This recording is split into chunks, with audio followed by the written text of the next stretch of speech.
La mère muette, en faisant le lit, découvre par hasard une lettre d'admission cachée dans la literie. Le vieux monsieur l'ouvre et regarde. Et c'est là qu'il découvre que sa fille a été acceptée à l'université. Mais pendant tout ce temps, elle n'en avait jamais parlé. En fait, la fille avait été trouvée par les deux vieux sur la tombe de ses parents biologiques. Voyant que la fille avait de la fièvre et était inconsciente, le bon vieux monsieur décide de l'emmener chez lui pour la soigner. Alors, le lendemain, il est allé en ville pour annoncer la nouvelle à son fils. Mais son fils ingrat l'a insulté, en menaçant de ne plus jamais vouloir le revoir. De toute façon, il a déjà dit à tout le monde qu'il était orphelin. Le vieux père, renvoyé à la campagne, regardant sa fille raisonnable, a trouvé une certaine consolation dans son cœur. 12 ans ont passé en un clin d'œil. Et la mère muette a découvert par hasard que sa fille avait été admise à l'université. Je voulais sortir pour célébrer avec ma fille. Mais ma femme m'a arrêté. Elle ne nous a rien dit. C'est parce qu'elle ne voulait pas que nous sachions cela. Notre famille est un fardeau pour elle. La mère muette a commencé à s'inquiéter et à faire des gestes. Il faut absolument que notre fille aille à l'école. Entendant son époux dire qu'il vendrait même des casseroles pour financer à tout prix les études universitaires de notre fille, elle fut enfin rassurée. À ce moment, une voix de fille retentit dehors.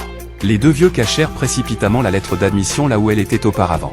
Voyant leur fille entrer, le vieux père prétendit avoir quelque chose à faire à l'est du village. Le soir, tu n'as pas besoin d'attendre qu'il rentre pour dîner. La fille, inquiète, dit qu'il va bientôt y avoir une tempête. Pourquoi ne pas y aller demain?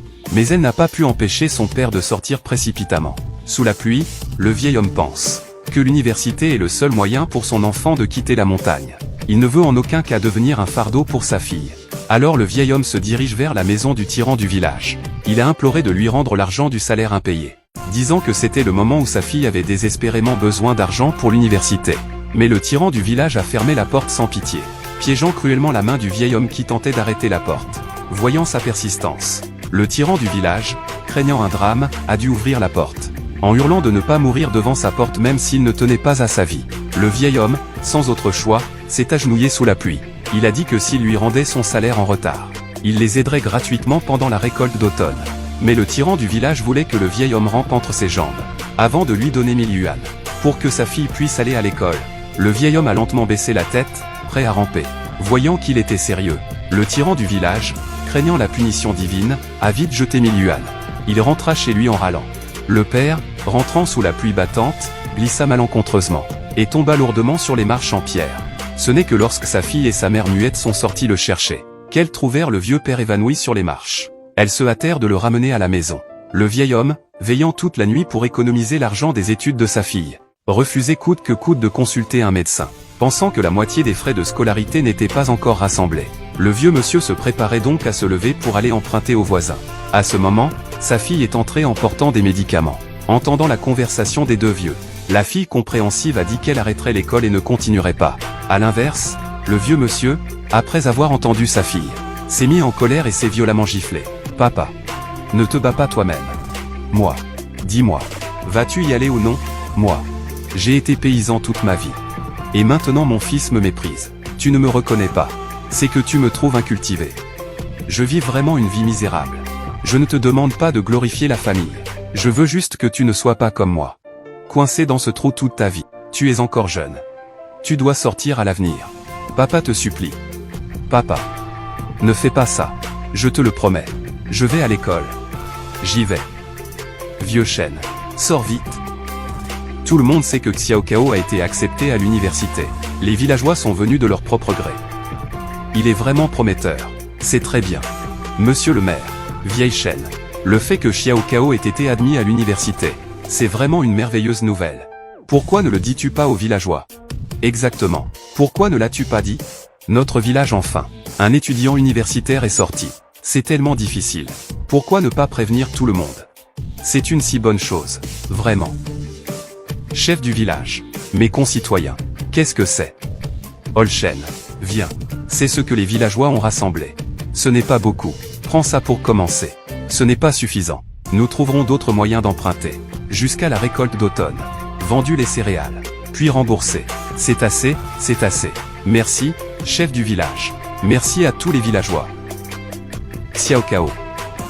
Mets-toi à genoux devant les villageois. Xiao Cao. Tu dois te souvenir qu'un jour quand tu quitteras cet endroit, tout ça sera la grâce des villageois. Un jour quand tu réussiras, tu devras remercier les villageois. Merci à mes concitoyens. Merci à tous. Merci à mes concitoyens. La bienveillance de mes concitoyens est impayable. À l'avenir, je serai prêt à vous rendre l'appareil. Jeune fille, lève-toi vite. Lève-toi vite. Ne reste pas à genoux. Allez, allez. Cette famille a traversé tant de difficultés. Maman. Prenez bien soin de vous.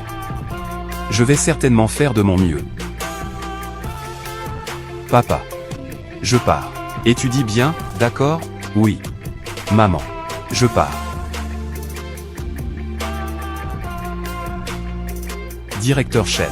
Nous avons réussi. La puce développée par le docteur Chen. Réussi. Vraiment réussi. Tous les indicateurs dépassent le niveau avancé mondial. Notre puce a enfin réussi. C'est génial. Xiao Cao. Merci pour tes efforts. Le groupe prospère grâce à toi. À partir de maintenant, nous n'avons plus à nous inquiéter d'être étranglés par les étrangers. C'est mon devoir. Maintenant, la recherche sur la puce a réussi. Notre accord de confidentialité a également expiré. Est-ce que je peux rentrer voir mes parents? Bien sûr que tu peux. Je vais rentrer d'abord. Attends que tu aies fini ici.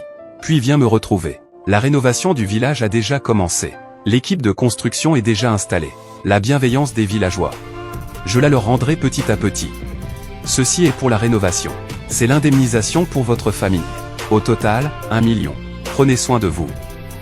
Tant de. Dans le village. C'est selon la superficie occupée que les compensations sont faites. Reposez-vous bien tous les deux. Nous allons y aller. D'accord. Merci.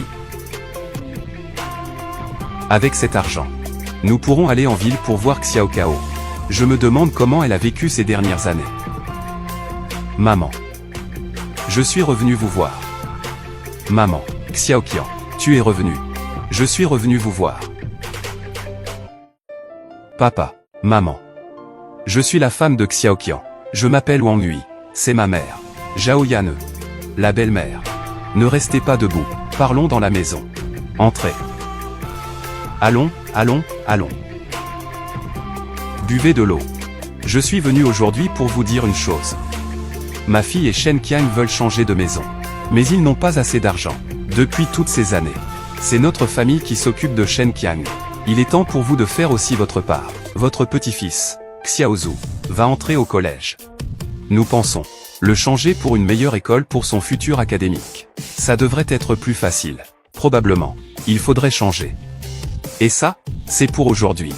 L'indemnité de démolition pour notre maison. Tu penses que c'est suffisant? Ce n'est pas correct. Pourquoi seulement 500 000? N'y avait-il pas 1 million? Où est passé le reste de l'argent? Papa. J'ai bien tout vérifié. Notre compensation est d'1 million. Alors où sont les 500 000 restants? Les 500 000 restants. C'est réservé pour Xiao Cao. Un simple sauvageon. Pourquoi devrait-il obtenir le même argent que nous? Je te le dis, ce million doit être rendu aujourd'hui, sans en manquer un centime. Sinon je te ferai regretter amèrement. Ces 500 000 étaient censés être pour toi. Prends-les. Le reste est pour ta sœur. Je n'ai pas de sœur. Pourquoi dire cela? L'argent est dans la maison. Cherchez-le vous-même. Nous chercherons nous-mêmes. Trouvez, trouvez. Pousse-toi. Dégage. Je te le dis, vieux, je suis ton vrai fils. Cette propriété et cet argent sont à moi. Ne pense même pas à en donner une partie à quelqu'un d'autre. Allons-y. Ce cadeau. Xiao Qian, tu ne peux pas partir.